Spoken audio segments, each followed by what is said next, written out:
અમે હાથ જોડીને નમ્ર અરજ કરીએ છીએ કે ગુજરાતની બેટી આજે બહુ જ ગંભીર સ્થિતિમાં છે. ગુજરાતની બેટીને આજે બહાર નીકળવાનું બહુ વિકટ થઈ ગયું છે.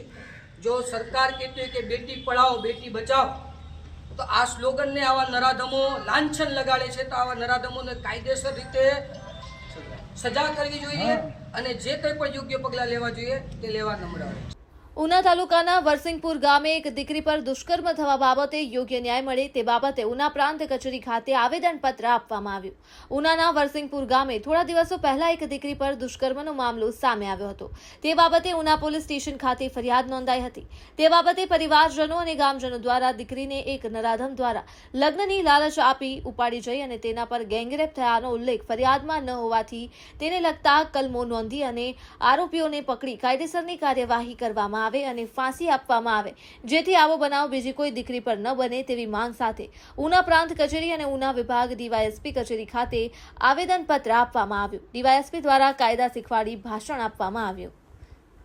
ઉના હર્ષદ વાઢેર સાથે નિમિષા વાજા. ઉના તાલુકાના વરસપુર ગામે એક દીકરી ઉપર દુષ્કર્મ આચરી અને તેની ઉપર બળાત્કારની જે બનાવ હતો અને તેના દ્વારા તેના આઘાતથી તેના દ્વારા દવા પીવામાં આવી હતી, દવા ગટગટાવવામાં આવી હતી અને ત્યારબાદ એને એક હોસ્પિટલ લઈ જતા તેમનું મૃત્યુ થયું હતું. એ જ બાબતે આજે ઉના પોલીસ સ્ટેશનમાં ફરિયાદ પણ નોંધાઈ છે.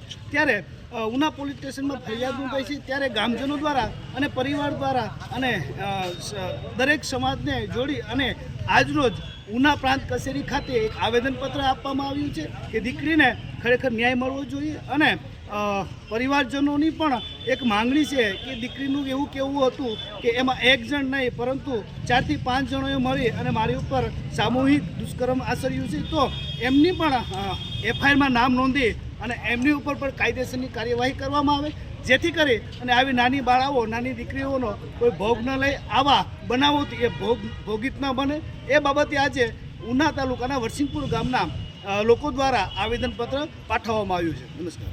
એડવોકેટ જીએમ મુજાવર, હું ઉના રહું છું. આજે વરસિંગપુર ગામે થોડા સમય પહેલાં જે બનાવ બન્યું છે એ બાળકી સાથે સામૂહિક દુષ્કર્મ થયું હતું. તેને અનુસંધાને આજરોજ અમે પ્રાંત કચેરી ઉનાએ ગૃહમંત્રી સાહેબને નાયબ કલેક્ટર થ્રુ આવેદન પાઠવવામાં આવ્યું છે. કારણ કે જે દુષ્કર્મ કરવામાં આવ્યો છે તે દુષ્કર્મના તમામ આરોપીઓને એફઆઈઆરમાં આવરી લેવામાં નથી આવ્યા તથા કોઈની અટકાયત થઈ નથી. તંત્ર હજી સૂતેલું છે.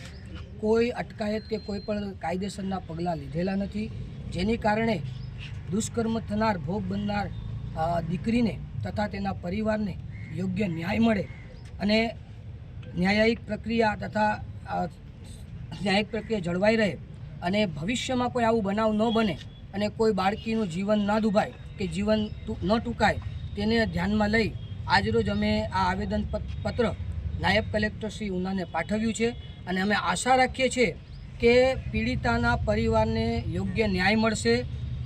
4 થી 5 લોકો જે હાલમાં એફઆઈઆરમાં ઇન્વોલ્વ નથી તેને એફઆઈઆરમાં ઇન્વોલ્વ કરવામાં આવશે, ધોરણોસર અટકાયત કરવામાં આવશે અને ભવિષ્યમાં આવું કોઈ બનાવ ન બને તેની તકેદારી રાખવામાં આવશે, જેથી નારીના સન્માન અને નારીની ઇજ્જતને, આબરૂને, સલામતી અને યોગ્ય ન્યાય મળી શકે. ભવિષ્યમાં આવું બનાવ ન બને અને ભવિષ્યમાં આવનારા સમયમાં કોઈ પણ નારી સ્વાભિમાનથી પોતાનું શિર ઉઠાવી અને કંધાતે કંધો મેળવી અને ચાલે એવી આશા અને અરજથી અમે આજે અહીંયા ભેગા થયા છે. જય હિન્દ, જય ભારત. મારું નામ એડવોકેટ શોએબ મંસૂરી છે. આજ રોજ અમે આ પ્રાંત કચેરીમાં આવેદનપત્ર દેવા માટે આવ્યા છીએ. પૂરા ગામજનો આવ્યા છે. જે છોકરીએ જે આ પગલું ભર્યું છે દવા પીવાનું, કેમ કે અજાણ્યો માણસ કોઈ એને ઘરેથી લઈ ગયો હતો ને 4-5 જણા એની ઉપર દુષ્કર્મ આચર્યું, તે બાબતેથી તે છોકરીએ દવા ગટગટાવી છે, જેથી અમે ફરિયાદ પણ આપેલી છે ઉના પોલીસ સ્ટેશનમાં. પણ આજ દિન સુધી કોઈ આરોપીની અટકાયત કરવામાં આવી નથી. તેના કારણે અમે આ પ્રાંત કચેરીમાં આવેદનપત્ર આપ્યું છે.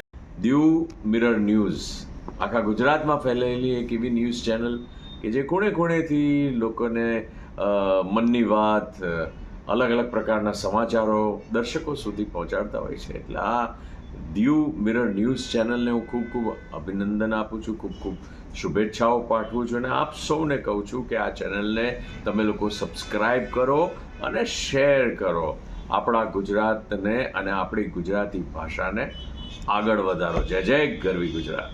હાય, હું છું કૃઝિન સિંઘાનિયા. આપની આસપાસના સત્ય સમાચાર જાણવા માટે જોતા રહો દીવ મિરર ન્યૂઝ અને હા, લાઈક અને સબસ્ક્રાઇબ કરવાનું ભૂલતા નહીં. Thank you. હેલો, નમસ્કાર, જય શ્રી કૃષ્ણ. હું છું તમારો પ્રિય ખજૂરભાઈ. તમામ ગુજરાતીઓને કહીશ કે સરસ મજાનું ન્યૂઝ એવું કે દીવ મિરર ન્યૂઝને જોતા રહેજો. જય માતાજી, જય શ્રી કૃષ્ણ.